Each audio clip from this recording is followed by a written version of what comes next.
You're listening to the Health and Happiness Podcast with Travis Kemper and Lauren Maxwell. Each episode, we share easy to implement strategies to improve your health, happiness, and overall quality of life. What the new year brings to you will depend a great deal on what you bring to the new year. Vern McClellan. How's it going, Travis? good. If you're watching the video, my office is a mess right now.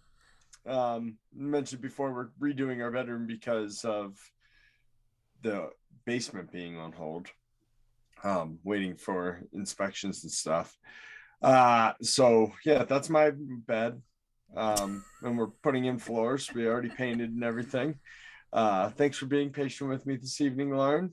For the listeners, we rescheduled this several times throughout the day. Well, first was because of me. First was because of you, and then I just kept pushing the time back because I was trying to get the dang flooring in. Well, it sounds like it's a pretty big process, at least for the beginning of it, so I don't blame you. Yeah, I've got the first row started, which is by far the hardest part, and at least in theory. So from what YouTube says in YouTube University, the rest of the rows should be pretty easy after I get this one finished. Well, knock on wood. I hope so. It's vinyl, not wood. Does it work the same? Knock on vinyl. I don't think so. How's it going, Lauren? Well, it's going great. So we had to push back for the first time today because of me, because I decided to go to Snow Bowl today for the first shred of the season. Shred. Yeah, that sounds cooler than I actually am. But surprisingly, it didn't take me that long to remember what I had learned last year, the one time I went. Which was falling on your butt? No, last time wasn't that bad. The very first time I ever went was not knowing how to stand up for 4 hours. So basically sitting on my butt for... So you've gotten better. I've gotten better, yeah. So this is my third time overall. I spent a lot of time today really just trying to get more comfortable on my board and practice carving. Still can't ride toe side at all. I just face plant. I don't even know what that means. I'm assuming it means you dig your toe in to turn. Yeah, so basically like you're facing up the hill instead of down the hill. Yeah. That is terrifying to me. So I can't do that yet, but I'm working on it. But it went pretty well overall, and I had a lot of fun, which is my whole goal of today, was just to have fun.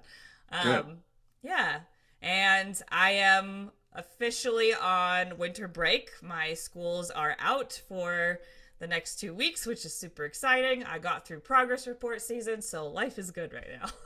Awesome. Yeah, so what are we going to talk about today, Travis? Well, if you're not aware, 2022 is about to start. What? Yeah, it's happening. It's a shock to me, too.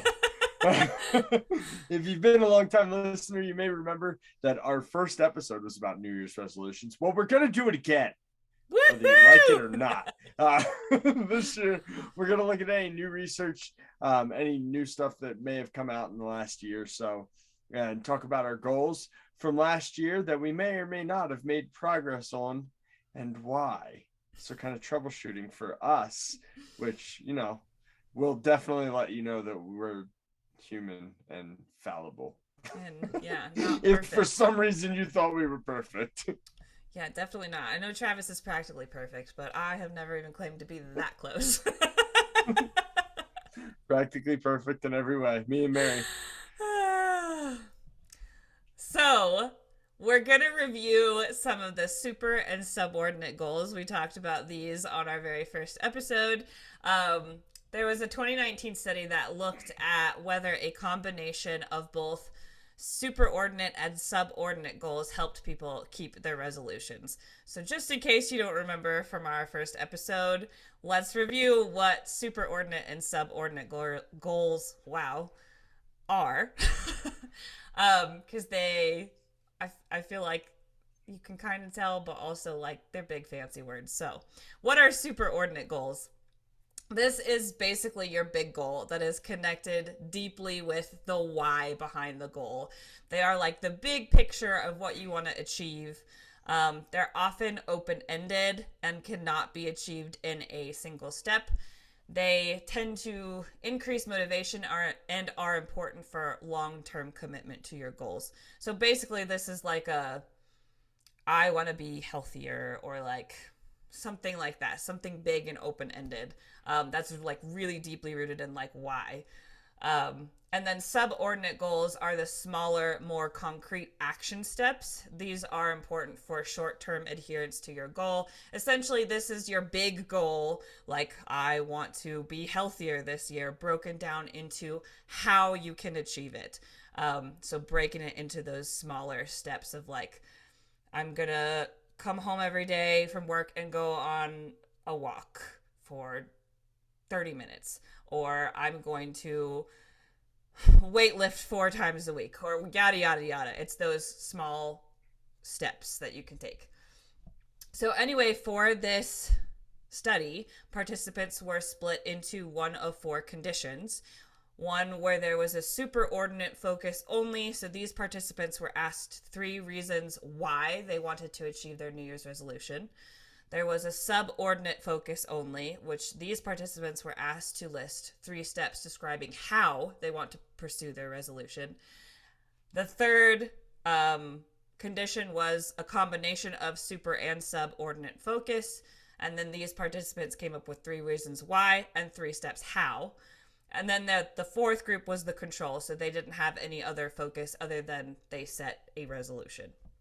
The results showed that focusing on a combination of superordinate and subordinate goals increased the amount of effort invested in the goal pursuit. So it looks like from this study, better to combine the big goals and the smaller steps to be able to achieve your goal. Totally makes sense in my life. Yeah, I think that makes a lot of sense. Yeah. So we'll kind of go into it. But a lot of my problems on the things that I didn't achieve this year was because when we moved, it wasn't in front of me anymore. Well, it's not under my bed anymore because my bed is behind me on the side. But my goal board never made it onto the wall. So if you remember, Lauren, from my office, it never made it onto the wall because we knew we were going to be finishing the downstairs, and that's where I'll put it. So it never made it onto the wall, and I don't have a good way of tracking off of those goal boards. I really need to come up with a spreadsheet or something, but I just don't. So that was a big part of my problem. Anyway, so a couple 2021 studies explored the effects of meditation on motivation towards personal goals. 2 studies, one with 200 participants and one with 120 participants, both came to the same conclusion. Those that were practicing mindfulness, practicing meditation, reported greater goal motivation than those in comparison podcast condition. So one group was listening to podcasts for motivation, and one group was meditating for motivation. Additionally, they found that the goal motivation increased from before to after meditating. So my guess is they're doing some sort of goal-based meditation. They didn't really explain it. But I know that one of the meditations that I do frequently is a Tony Robbins meditation, and you visualize yourself achieving a goal or 3. So my guess is they're doing something like that. That makes total sense. Yeah. Yeah. And then that motivated people better than listening to a podcast. Visualization is powerful. We did a whole episode on that. Yeah. We have a couple of studies on commitment devices, which I had never thought about looking at research involved in ways to, I don't know, apps to track behavior change and stuff like that. But this was really interesting. So there was both of them were 2021 studies. The first one explored a large scale data set from StickK. I'm going to assume that's how you pronounce it, which is an online behavior change support system / commitment device that provides both financial and social commitments. The results showed that successful goal achievements are largely dependent on the configuration of financial and social commitment devices, and mixed commitment setting is considered beneficial. It didn't really go into a whole lot more detail than that. I would have liked to know what it means by the configuration of financial and social commitment is. I kind of want to check this out, because if I have money on the line, Yeah, that seems highly likely that you motivational would. for me. Mm-hmm.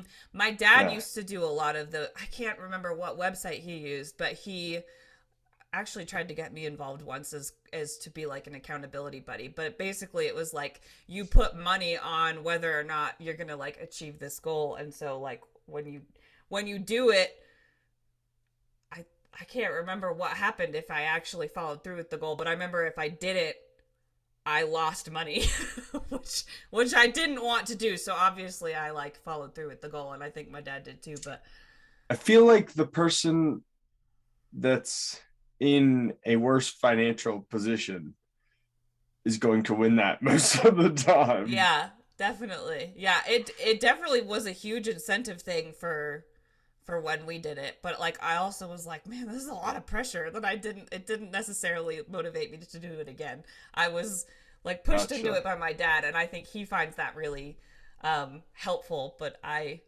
you find it stressful. I find it stressful.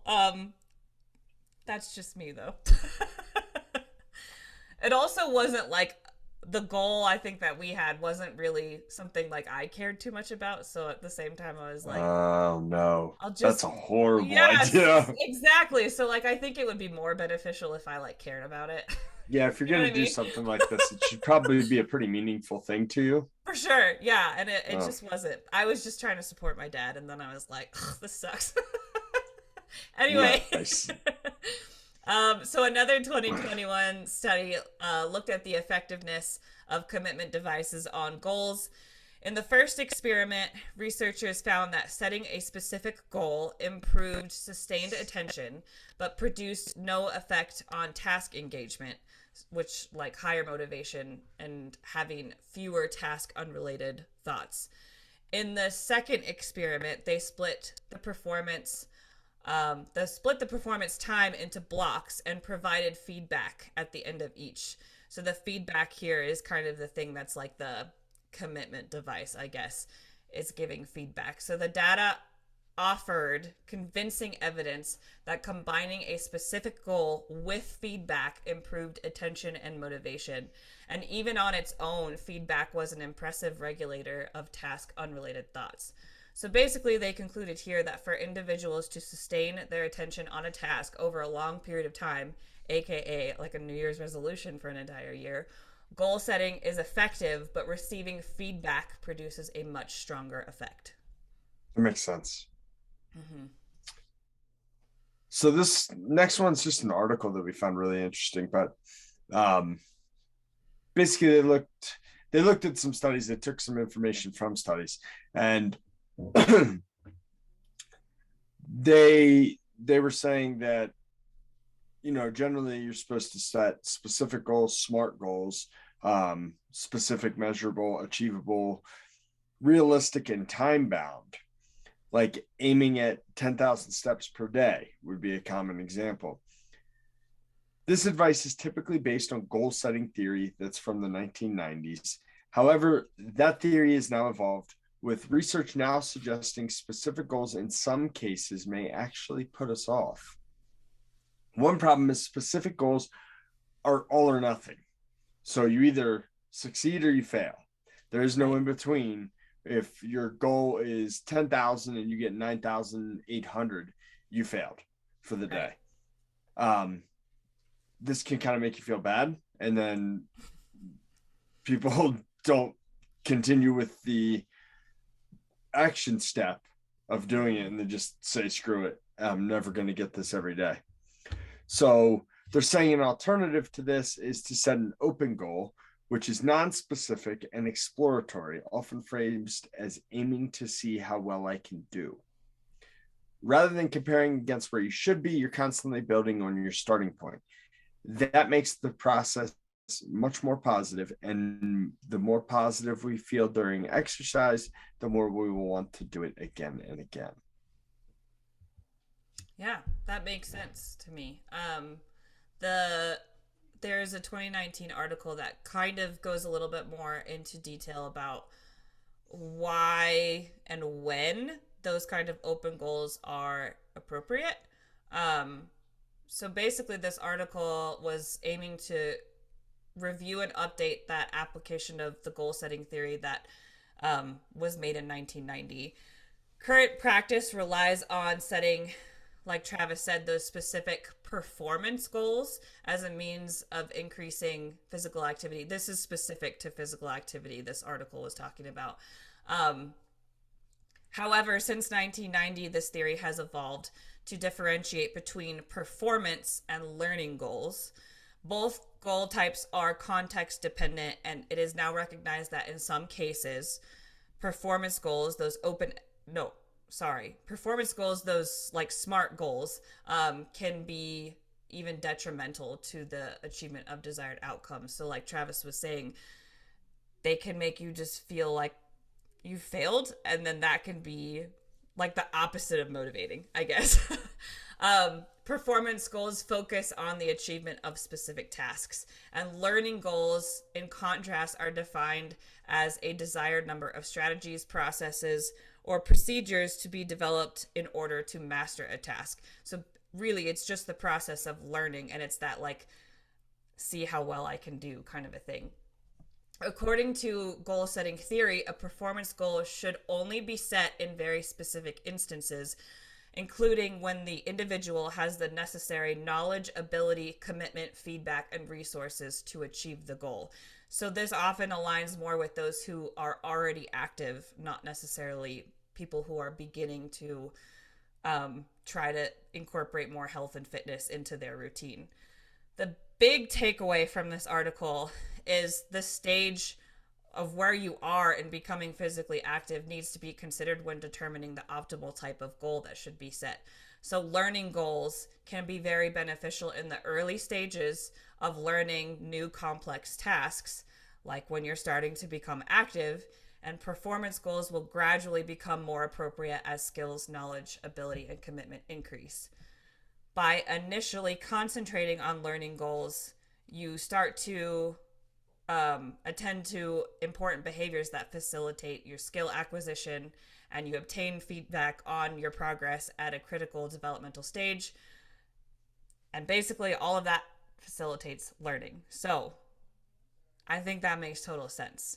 Like, not all people at all times want to set those really smart goals, but they can be really helpful the more that you learn to continue advancing your progress. Agreed. So Lauren, let's rehash 2021. Let's do it. I had a bunch of goals. We're not going to go over them all. So one of them was buy a house in Glenwood Springs. Check ×2. Nice job. Succeeded there. I had several weightlifting goals. I didn't hit any of them. So some of them were just dumb. Like, for instance, I had made a goal of squatting 300 pounds for 8 reps. I don't know why. I don't like doing that. So I am gonna kind of hit it, but I'm gonna completely change it, because I'm gonna change it from squatting 300 pounds to doing single leg sit to stands off a bench for 150 pounds. Nice. Which I'll probably hit at the end of January. But so I'll kind of hit that. It was just a dumb goal. But I had a couple bench press goals. I got close in like June, and then I got close in April, and then we bought 2 houses. So that kind of like I said, they weren't in front of me every day anymore. Mm-hmm. I wasn't looking at them, and that really knocked me down. So I think my biggest learning thing is I need to have that checkbox, because that's what I used to do. I would check it off. Similarly with my morning routine, I wanted to be consistent with my morning routine. Somewhat accomplished. My consistency went up and down with moving and with vacations. Consistently, I do some of it, not all of it. So it's still good. Yeah. I mean, I'm consistently reading. I'm consistently meditating. I'm consistently exercising. Journaling has really fallen off since, September. That's when journaling stopped. Maybe. What happened in September? That I went up the mountain. Oh. And I never came back to a journal. Wow, darn. Yeah, so I'll have to get that one back up. Another one was I wanted to release a new episode of this podcast every week. And Lauren, we almost accomplished that. We so close. 1 week. And we had, I think that was around the time where I was literally gone for 2.5 weeks out of like 4 weeks. I think we both had like a handful vacations. And I think you had a vacation some in the middle too. Mm-hmm. Yeah, so I think we were just, it was like a month. It was just really but I think we did a pretty good job. Mm-hmm. Yeah, we need I think so. We'll plan better this year though, and get out in front of the episode so we don't have to record every week. I think that's my goal this year is to try to be a little bit more ahead of when we release these. Yeah. So you might be hearing our life 3 weeks. 3 weeks behind instead of a week and a half. Mm-hmm. Lauren, what were some of your goals? Most of my goals going into 2021 were very like workout, fitness, and health related.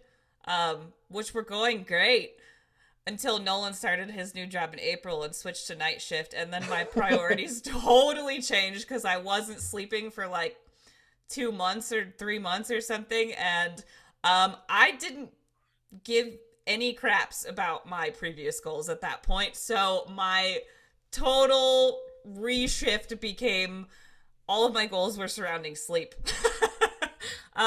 Which made sense. I mean, like, that's what happens, right? And how did you do on those goals? I've updated several times on this on the podcast, but I'm finally at a point where I'm, like, mostly consistent with my sleep, which is... That's pretty good.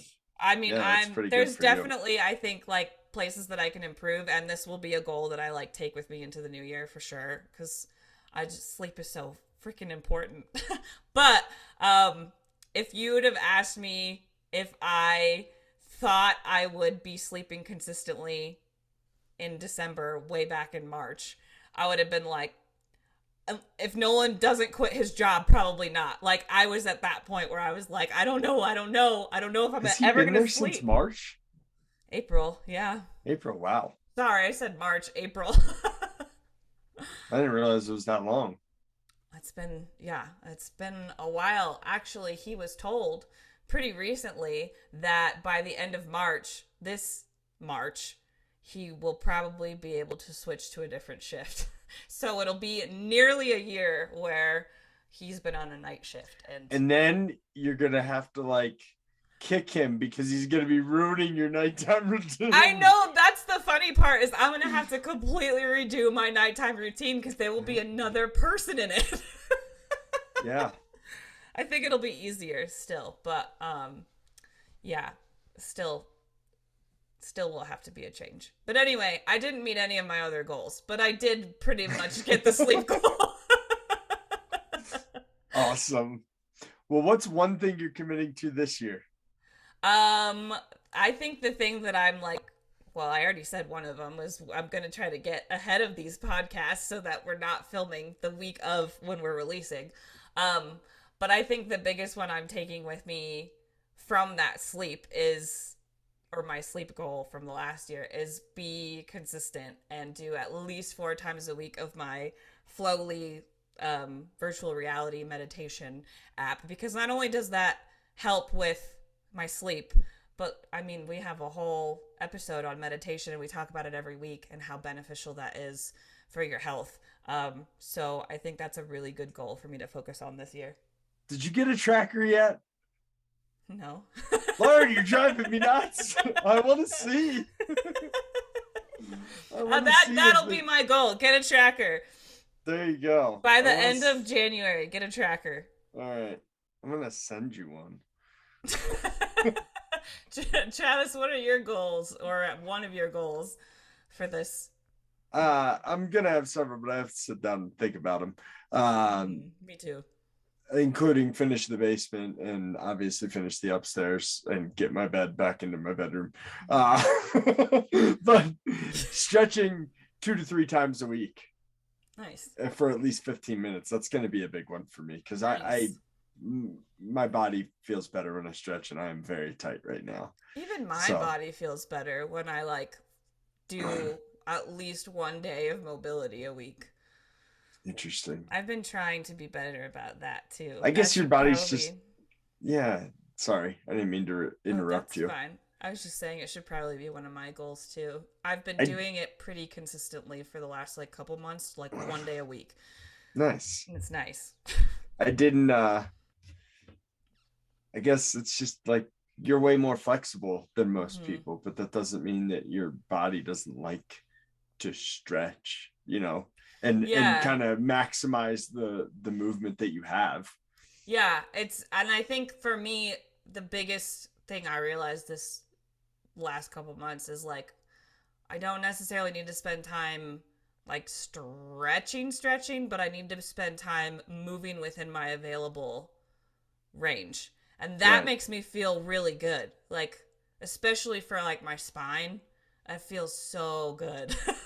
So you don't necessarily need to do like I do, holding for 20 seconds to 50 seconds. Right. But you should just move into that range of motion that you have. Exactly. And hit end range. Yeah. That makes sense. I'm not trying to increase anything. I'm just trying to maintain it.